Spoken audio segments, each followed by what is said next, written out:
Chers amis auditeurs, bonjour, bienvenue sur Fréquence Histoire. Gauthier Boucher à l'antenne, je suis aujourd'hui accompagné de Benjamin Ratichot. Bonjour Benjamin. Bonjour Gauthier. Alors, chers amis auditeurs, nous évoquons aujourd'hui dans un nouveau concept d'émission consacré au grand concept de doctrine. Il s'agit de doctrine militaire, politique, syndicale. Nous nous intéressons aujourd'hui au guédisme, qui est une tendance du premier socialisme français à la fin du XIXe siècle. Et le guédisme est naturellement le courant d'un homme, qui est Gued, Jules Gued. Nous reviendrons sur qui est Jules Gued, né en 1845, mort en 1922, un homme de gauche qui, bien, vous l'avez compris, est né sous la monarchie de Juillet, ça c'est pas très important, mais qui a commencé, qui a eu ses premiers émois politiques à la fin du Second Empire, qui a donc été proscrit, et qui petit à petit a construit le mouvement socialiste en France.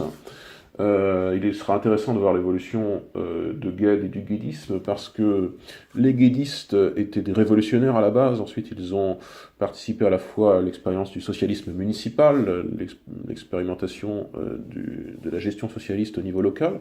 Ils ont participé à l'unification du socialisme en 1905 et on le verra, les guédistes ont même participé, Gued et plusieurs de ces hommes, au gouvernement d'union nationale de 1914, alors que le postulat de base du guédisme de beaucoup de tendances de la gauche à l'époque, en tout cas de la gauche, à la gauche du radicalisme en gros, c'était pas de participation. Donc on verra qu'est-ce qui motive cette évolution. Est-ce que c'est du pragmatisme? Est-ce que c'est une évolution idéologique? Ou peut-être un petit peu des deux? Et d'abord, qu'est-ce que le guédisme? C'est à cette question que tâche de répondre, par exemple, un historien comme Jean-Dumas Ducange. C'est un historien proche du Parti socialiste, qui, dans une biographie sortie en 2017, Jules Gued, l'anti-Jaurès, point d'interrogation, il n'affirme pas la chose, c'est ce que se demande Jean-Dumas Ducange, qui, dans un livre qui, de manière révélatrice, est l'un des seuls livres sur cette grande figure politique, un siècle après sa mort. Parce que Gued, même jusque dans les rangs de la gauche, n'est ni très connu, ni très estimé. Et son œuvre, au reste, n'est plus valorisée, n'est plus vivifiée par ce que sont les socialistes actuels du PS, mais plutôt des minorités extérieures au socialisme, notamment dans le monde communiste, un petit peu aussi, il faut dire, dans la Fédération PS du Nord, parce que c'est un des locaux du coin. Gued, on le verra, il fera sa carrière à Roubaix et à Lille successivement. En tout cas, la figure de Gued est globalement dominée par d'autres pères fondateurs des gauches françaises, qui sont parfois des pères un peu plus consensuels. Jean Jaurès, bien sûr, mais également Georges Clemenceau, un peu plus anciennement Léon Gambetta. Et Gued, forcément, est un petit peu dominé dans le récit. Il est un petit peu, si on veut, à la fois chronologiquement et en termes d'importance, intercalé entre Jean Jaurès et Léon Blum.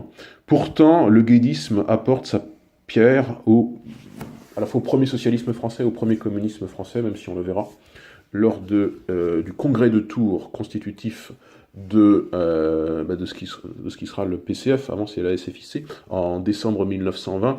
Vous savez que c'est un congrès avec une scission majoritaire. Dans ce congrès, Benjamin Gued ne prendra pas parti pour les scissionnistes, il ne deviendra donc pas communiste.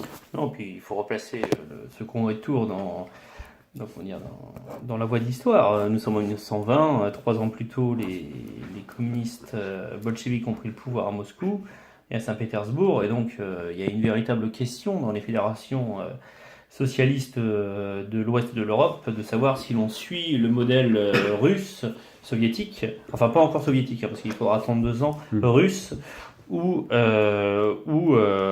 en contradiction, ne pas suivre et rester fidèle à la section française de l'Internationale ouvrier. Alors, j'aimerais remettre en perspective un peu le socialisme, puisqu'on a peut-être l'impression aujourd'hui de croire qu'il y ait eu des droites. On a traité de ça, notamment qu'on avait notre émission Élections marquantes sur les élections législatives de 1871. Voilà, exactement, où nous avons vu la diversité de cette majorité conservatrice de droite. Ah, il y avait des droites, il n'y avait que ça. Voilà, il n'y avait que ça. Mais il ne faut pas oublier qu'il y a des gauches. Et nous entendons beaucoup d'intellectuels aujourd'hui parlaient de la gauche, la gauche, la gauche, mais les gauches, c'est d'ailleurs un vocable qu'on utilisait dans les années 70, 80, jusqu'à la fin des années 90, on parlait de gauche plurielle, cette gauche plurielle a véritablement un caractère réaliste. Jules Guesde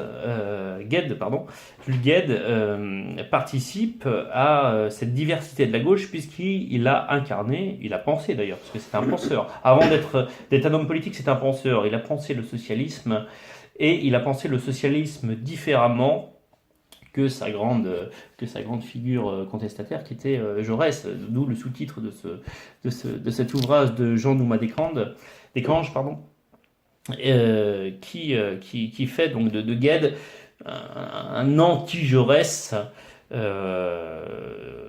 les deux étant, comment dirais-je, concurrents pour devenir premier secrétaire de la toute jeune SFIO.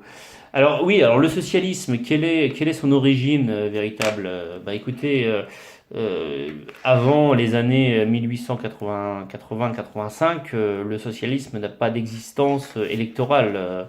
Il y a des gauches, il y a surtout des républicains qui essaient de faire peu à peu, après la réaction conservatrice qui s'est manifestée par la Restauration, la Monarchie de Juillet, puis le Second Empire, ont essayé de faire avancer l'idée républicaine en France. Alors il y a eu un grand penseur au XIXe siècle qui était Proudhon, qui a influencé pas mal de penseurs de gauche.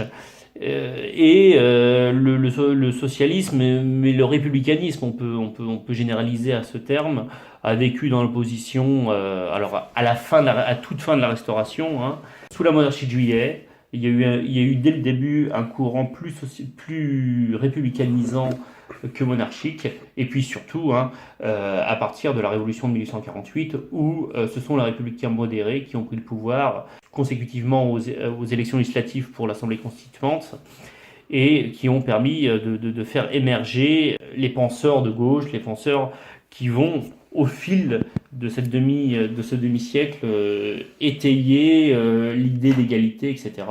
Et bien, l'idée d'égalité sera portée par Jules Guesde. Ce sera d'ailleurs l'un des noms d'un journal qu'il fondera en 1876. Effectivement, Benjamin, l'égalité, c'est tout d'abord un journal.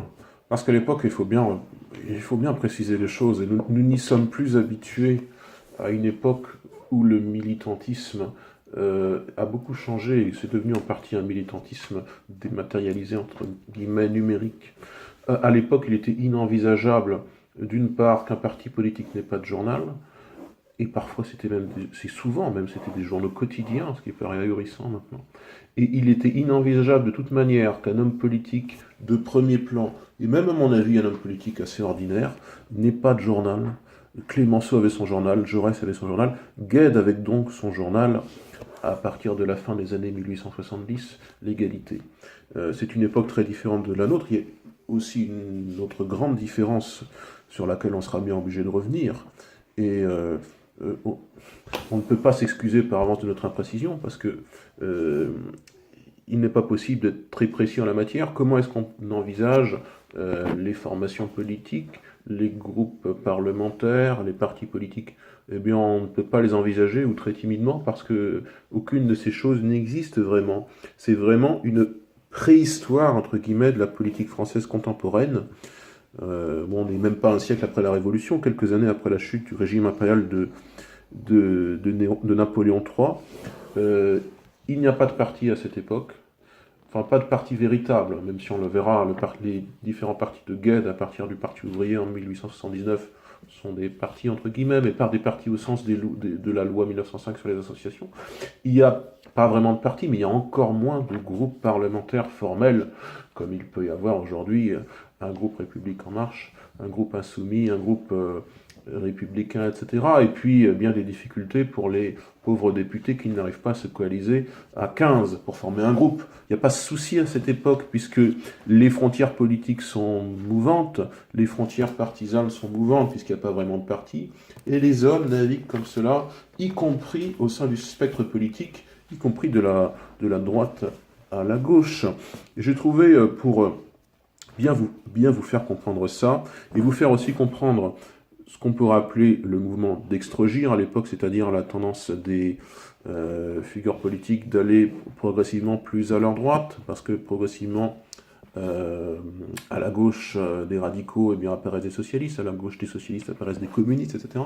Pour bien vous faire comprendre ce manque de frontières politiques et ce mouvement toujours plus à droite, j'ai trouvé une citation qui est vraiment sidérante dans un manuel, qui est un bon manuel, La France au XIXe siècle, 1814-1914, édité aux presses universitaires de France en 1995.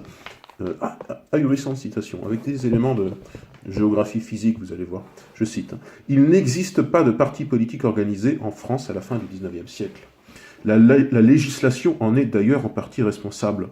Par peur de la puissance des congrégations religieuses catholiques, les républicains refusent de reconnaître la liberté d'association avant le début du XXe siècle. » C'est 1905. Je continue la citation. « De ce fait, la vie politique française offre tout un dégradé de la droite à la gauche. Par ailleurs, un peu à l'inverse, un peu à l'image de l'écorce terrestre, qui se renouvelle en permanence par disparition d'une masse équivalente dans les zones de subduction. Les zones de subduction, c'est quand une plaque entre sous une autre. C'est ce qui s'est passé en Inde, par exemple, au Crétacé.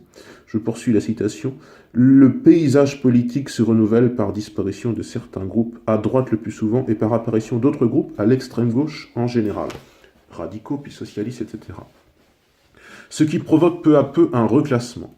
Ainsi, les républicains de gouvernement, à gauche en 1877, vous savez qu'en 1877, c'est l'année de la crise du 16 mai, qui est véritablement le triomphe de la République aux républicains.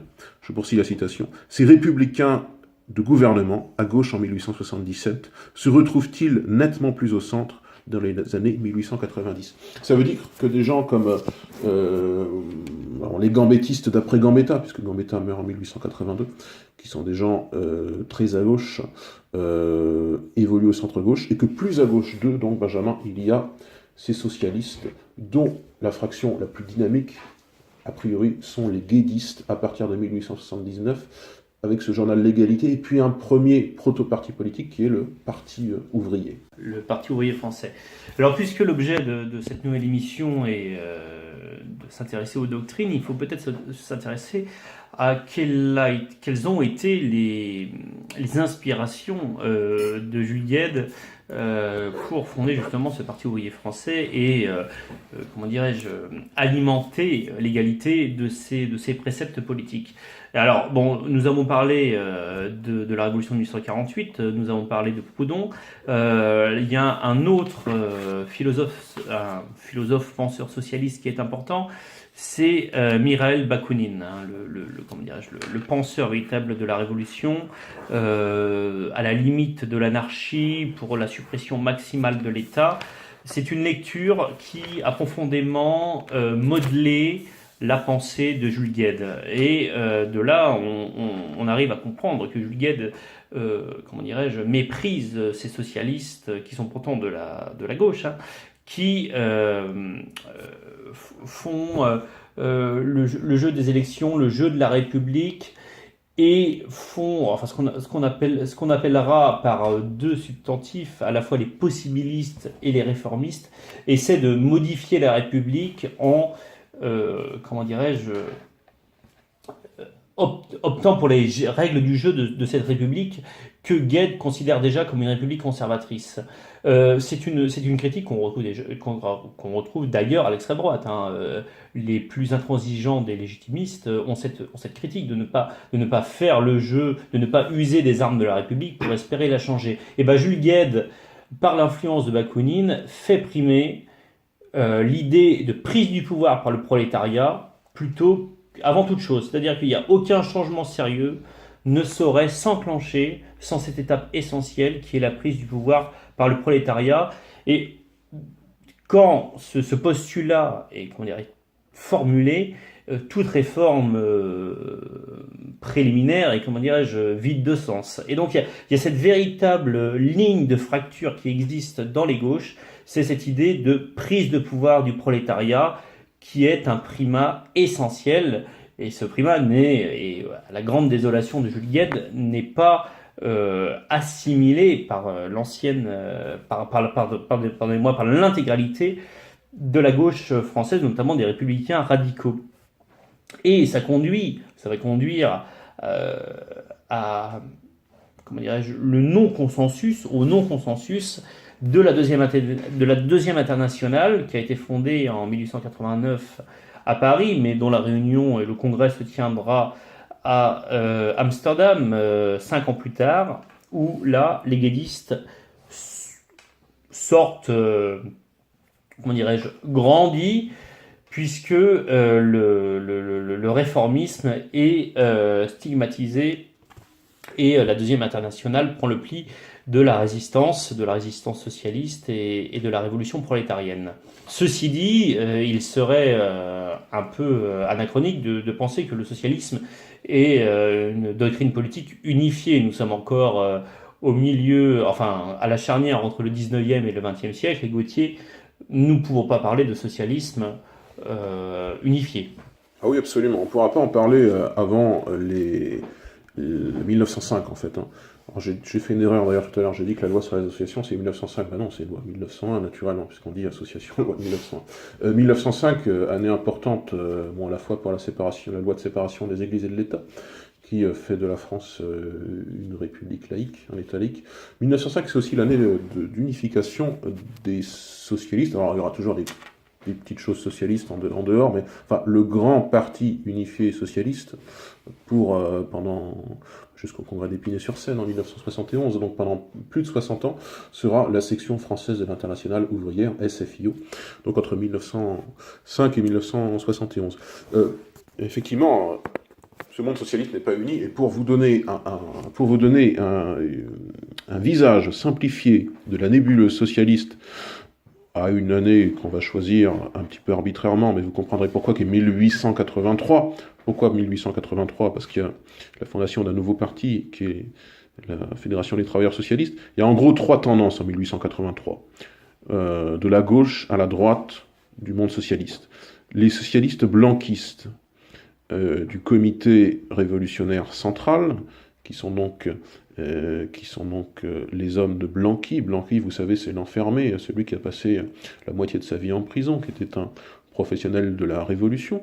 Les guédistes, donc, qui sont un petit peu au centre de ce monde socialiste, successivement du Parti ouvrier à partir de 1879, puis du Parti ouvrier français à partir de 1882, et donc, plus à droite de ce monde socialiste, les possibilistes, à partir de cette année 1883, où est fondée la FTS, par un homme qui s'appelle Paul Brousse.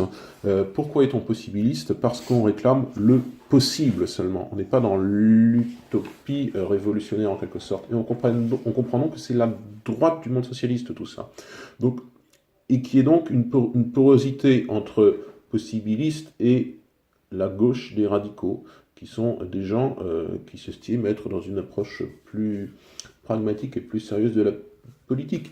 Et inversement, qu'y a-t-il à la gauche des blanquistes ? Eh bien, il y a le monde anarchiste. Alors là, c'est plus organisé, il y a des journaux, il y a des petites choses comme ça, enfin, c'est plus organisé en partie, puisque, par définition, si on est anarchiste, on ne s'organise pas. Le mode d'organisation de l'anarchisme, c'est pas un jugement de valeur, hein, c'est l'inorganisation, parce que ce sont des organisations horizontales et spontanées.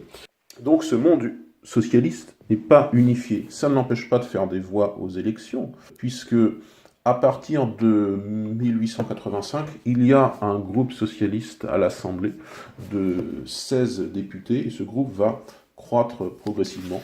Il va croître progressivement jusqu'à ce que les socialistes deviennent plusieurs dizaines. Ça, on va vous le montrer de manière précise avec 2 tableaux. D'une part, un tableau assez binaire, mais ça permet de comprendre, avec sur toutes les législatures entre 1871 et 1902, on l'a pas pris après parce que ensuite les socialistes sont unifiés, combien de voix font les gauches, combien de voix font les droites, et puis le différentiel est en faveur de qui ? On verra que, naturellement, eh bien, la République se républicanise. Et puis on verra un second tableau plus simple, uniquement avec les législatures entre 1885 et 1902 incluses, et on verra combien de voix représentent, enfin combien de sièges représentent les socialistes par rapport aux républicains benjamins. Oui, alors il faudrait peut-être, pour se rendre compte de l'influence qu'a eu Gued, alors j'aimerais revenir d'abord sur le fait que Gued ne faisait pas l'unanimité dans le socialisme français. Alors tu rappelais très brillamment les trois tendances qui existaient et le fait que le guédisme occupait l'espace un peu central entre les blanquistes et les possibilistes. Alors il faut dire que les années 80 sont véritablement les années de l'émiettement de la gauche. Hein. Les anarchistes s'éloignent de Guest, parce que Guest est quelqu'un de très... je ne sais pas si le terme est exact, mais de très procédurier, c'est-à-dire qu'il fait bien les choses, il est carré, si on veut prendre un terme actuel. Il est perçu comme caractériel. Hein. Voilà, et il est doctrinal. C'est qu'il est doctrinal, c'est qu'il a une haute idée de son idée, de ses idées, et il ne veut pas raboter une parcelle de ses idées, et c'est ce qui le fait, c'est ce qui fait les anarchistes s'éloigner de lui au début des années 80 et les possibilistes également de Brousse. Alors ça c'est aux années 1881-1882 où là les possibilistes se rapprochent des radicaux et s'écartent véritablement du guédisme. Alors bon, on pourrait penser que le guédisme serait minoritaire et le fait de la forte personnalité de Jules Guesde exilerait celui-ci et ses amis à des postes ou à des sièges assez isolés, mais c'est pas vrai. Hein. C'est pas vrai puisque tu l'as rappelé en 1885 lors de législatives sur liste départementale. Et nous avons 16 socialistes, mais au cours des législatures suivantes, eh bien, les socialistes commencent à grappiller des sièges à tel point d'être pratiquement une cinquantaine en 1902. Et, une cinquantaine en 1902. Alors quels sont les fiefs électoraux de ce guédisme? Ce guédisme dont la dialectique, hein, on l'a bien compris, est la révolution prolétarienne, la lutte des classes et la contestation de cette République que Guest conçoit, malgré la victoire de la République, comme une République de bourgeois. On est encore dans le plus ultra, même si on est à gauche, dans le plus ultra vers le socialisme. On essaie d'aller à fond dans la doctrine. Alors, c'est là où on voit que Guesde est modéré, puisqu'il y a encore des plus en avant que lui. Il y a toujours une course au maximalisme, en fait. Voilà. Et on retrouve ici, en fait, la division entre enragé et modéré sous les plus cruelles heures de la montagne. Hein. Cette division des gauches, l'Assemblée est intégralement à gauche, mais il y a des gens qui sont encore plus à gauche que les autres. Hein. La montagne est encore plus à gauche que le groupe de Danton et de Desmoulins. Alors, quels sont ces fiefs électoraux? Alors, nous avons dit, Gauthier, tu as dit tout à l'heure que Guest était député de Roubaix en 1998, oui, député de Lille. Donc on devine que le nord de la France, le nord et le Pas-de-Calais, feu la région Nord-Pas-de-Calais, étaient acquis au guédisme. Alors c'est vrai dans les grandes zones industrielles de France, hein, notamment dans les zones textiles, dans les Bouches-du-Rhône, dans le Gard, dans la Loire et dans le Rhône, dans les métallurgies également de Montluçon, dans le Beaujolais, enfin toutes ces grandes zones industrielles françaises, le nord de la France et la vallée du Rhône sont des fiefs électoraux pour les guédistes. Alors quelle sera la grande rupture pour ces guédistes? Qu'est-ce qui fait que Guesde, aujourd'hui dans l'historiographie politique française, mais également dans l'historiographie socialiste, parce que si on demandait aujourd'hui à un socialiste qui est Jules Guesde qui est Jules Guesde, eh bien on aura bien des difficultés parce que quel est l'héritage de Jules Guesde? Eh bien Jules Guesde en fait a eu un grand drame. Il a eu un grand drame, c'est que le deuxième international dont j'ai parlé, l'international dont le congrès s'est tenu à Amsterdam en 1904, avait condamné le réformisme et avait amplifié cette idée d'international socialiste, de choses qui dépassent les États, etc. Mais coup du sort, en 1914, la Première Guerre mondiale éclate et l'union sacrée qui est imposée par le président Raymond Poincaré transcende toutes les sensibilités politiques de l'époque, dont le socialisme et, en 1914, les nationalismes. Malgré cette internationale, les socialismes sont traversés par l'idée d'union sacrée, Gauthier, où même Jules Guesde succombera et prendra parti comme ministre sans portefeuille. Oui, exactement. Ministre sans portefeuille, c'est-à-dire sans attribution particulière, mais c'est quand même un ministre symbolique, effectivement, de cette union sacrée. Je parlais d'union nationale, d'ailleurs, tout à l'heure. C'est une union nationale, mais le vrai vocable, j'ai fait une erreur, c'est union sacrée, naturellement. Qui, à gauche, va donc jusqu'aux guédistes, et certains anarchistes, je vais vous l'expliquer dans quelques secondes, et à droite va jusqu'à l'Action française. C'est-à-dire qu'il y a vraiment tout le pays, au moins jusqu'en 1916, parce qu'après il y a je crois que c'est le congrès de Zimmerwald, qui lasse, enfin les socialistes sont un petit peu lassés au niveau international, y compris français, et donc à partir de 1916, les socialistes vont se désengager à la fois du gouvernement et puis du soutien à l'Union sacrée. Il faut dire que l'Union sacrée existe en France aussi parce que les partis demeurent, que l'activité des chambres demeure, alors qu'en Allemagne, c'est pas du tout ça. Ça devient, le gouvernement se militarise sous l'influence de deux hommes qui sont Ludendorff et Hindenburg, que l'on retrouvera ensuite dans l'histoire du national-socialisme, dans des rôles très différents. Hindenburg comme frein national-socialisme, et puis Ludendorff comme accélérateur, malgré lui, sans doute. En tout cas, en France, il y a eu la continuation d'une vie parlementaire durant la Deuxième Guerre mondiale, ce qui donnera ensuite la Chambre Bleu Horizon avec la Première Guerre mondiale, ce qui donnera la Chambre Bleu Horizon en 1919. Et donc les socialistes, dans la première partie de la guerre, c'est remarquable, c'est vraiment deux moitiés, entre 1914 et 1916, les socialistes soutiennent majoritairement le gouvernement dans le cadre de l'Union sacrée, et à partir de 1916, ils s'en détachent. Et d'ailleurs, le ministère Gued durera d'août 1914 à 1916. Alors il y a un autre homme dans le ministère Gued, c'est Marcel Samba, qu'on retrouvera ensuite parmi les figures de la gauche de l'entre-deux-guerres. Quand j'expliquais brièvement que l'Union sacrée c'était aussi des anarchistes, il y a une figure par exemple comme Charles-Ange Lézan, qui était député, qui commence sa carrière comme député de la Loire-Inférieure parmi les républicains radicaux. Lézan, c'est le premier député républicain de la Loire-Inférieure.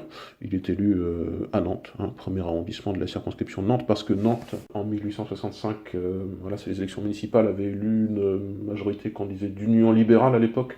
C'était des opposants au Second Empire, avec quelques républicains, mais c'était pas la majorité. Et ensuite, avec des maires comme Waldeck-Rousseau, comme Loriol, comme Leloup, Nantes est devenue républicaine. Et Nantes, au XIXe siècle, comme à l'heure actuelle, représente 20% du corps électoral de la Loire-Inférieure. Donc, Nantes participe à la républicanisation de ce département, et Lézan, c'est le premier député républicain de ce département.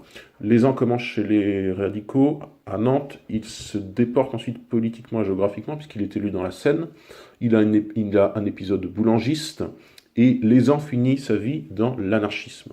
Mais pas n'importe quel anarchisme, puisque Lézan, au soir de sa vie, je pense qu'il meurt en 1920, au soir de sa vie, a beau être anarchiste, il participe à l'Union sacrée, c'est-à-dire que tout anarchiste qu'il est, Charles-Ange Lézan, comme beaucoup d'hommes de gauche, par un patriotisme, choisit le camp de la France dans la Première Guerre mondiale, et pas le camp d'un défaitisme ou d'un pacifisme qu'on retrouvera par contre bien davantage, Benjamin, durant la Deuxième Guerre mondiale dans les rangs de la gauche. Exactement. Oui, alors nous voyons bien dans cette étude et dans ce jet de lumière que nous accordons à Jules Guesde et à sa doctrine politique que nous sommes que la gauche a connu beaucoup de mutations en un siècle, et que le pacifisme, qui semble être une vertu de gauche aujourd'hui, n'est absolument pas partagée lors de cet épisode charnière que sont la fin du 19e et le début du 20e siècle. Et puis, cette lutte, je le répète, n'est pas seulement une lutte gauche-droite, c'est une lutte entre les deux gauches. Par exemple, en 1899, il y a une grande lutte entre Waldeck-Rousseau, le Nantais, qui est Premier ministre, et Guesde. Quand Alexandre Mitterrand, futur président de la République, entre au gouvernement de Waldeck-Rousseau, Jules Guesde, qui était un ancien soutien de la Commune, refuse de rentrer au gouvernement et condamne Alexandre Mitterrand d'entrer au gouvernement, puisqu'il y a le général Gallifet qui est au gouvernement, alors qu'il est considéré comme étant un des responsables de la Semaine sanglante. Donc il y a véritablement une lutte entre les gauches, à la fois une lutte politique, doctrinale, mais aussi également une lutte mémorielle qui continue jusqu'à l'entre-deux-guerres, hein, jusqu'à la fin de la Troisième République, et que ces relations vont être véritablement normalisées à la Libération, dans le contexte de la Quatrième République, plus de la Quatrième République que du gouvernement provisoire. Effectivement, et ce visage de la gauche que nous connaissons maintenant, qui devient à peu près définitif à la Libération, avec une première gauche et puis une deuxième gauche, dérive donc de la pensée et de l'œuvre politique et intellectuelle d'un homme comme Gued, dont il faut préciser le programme détaillé un petit peu. Alors on a parlé de la fin du guédisme, quand le guédisme devient une participation gouvernementale. À l'origine, on l'a dit, c'était pas du tout ça. On va refaire un petit saut en arrière, puisque le premier programme du guédisme, donc le programme du PO en 1879, déjà, il faut signaler de manière révélatrice que c'est un programme qui est fabriqué depuis l'étranger, puisqu'il est issu, ce programme, d'un voyage de Gued à Londres en 1880 et d'une rencontre avec Karl Marx et Paul Lafargue. Et ce programme, qui date de 1880, qui est résumé dans une brochure de 90 pages à peu près, qui s'appelle « Le programme du Parti ouvrier, ses considérants et ses articles ». Que demande ce programme? Non exhaustivement, il y a une quinzaine de points. Il demande l'abolition de toutes les lois sur la presse, les réunions et les associations, l'abolition du budget des cultes, l'abolition de la dette publique, l'abolition de l'armée, que la commune devienne la maîtresse de son administration, et ça, il faut le contextualiser par rapport à la période avant la loi municipale de 1884, où les maires ne sont pas élus par le suffrage universel. Donc je poursuis. Que la commune devienne maîtresse de ses administrations et de sa police. Le PO demande dans son programme un jour de repos hebdomadaire. Il demande la surveillance des apprentis par les corporations ouvrières, un salaire minimal. Quelque chose d'intéressant aussi, qu'on aurait du mal à comprendre maintenant, une sorte de préférence nationale dans les salaires entre ouvriers français donc, et ouvriers étrangers. Il demande qu'il y ait une égalité de salaire, c'est une sorte de préférence nationale, vous savez, c'est une idéologie nativiste, on peut dire, c'est-à-dire les nationaux d'abord dans leur pays. Ben là, c'est une sorte de proto-nativisme, bien avant ce que fera un homme comme Salengro dans les années 1930. Que demande le PO également? L'égalité salariale entre les sexes, un système de retraite, la responsabilité des patrons en matière d'accidents, la renationalisation des banques, des chemins de fer et des mines. Ça explique peut-être en partie le succès des guédistes dans le monde des forges, des chantiers navals, etc. Le PO demande également la fin des impôts indirects. C'est cela le programme détaillé du premier guédisme à partir de 1880. Cela est validé au congrès du Havre du PO en novembre 1880. Et ce programme survivra comme tendance donc, au sein de la SFIO. Entre ces deux dates, il y a, on ne l'a pas évoqué, mais il faut l'évoquer brièvement, un débat spectaculaire entre Jaurès et comment s'appelle-t-il, et Gued, qu'on appelle le débat des deux méthodes, qui en gros clarifie aux yeux de l'auditoire présent ce jour-là et des socialistes ce qu'est le jaurécisme et ce qu'est le guédisme. Il y a deux méthodes socialistes. En gros, la méthode de Jaurès étant la plus pragmatique et la moins révolutionnaire, donc la plus réformiste.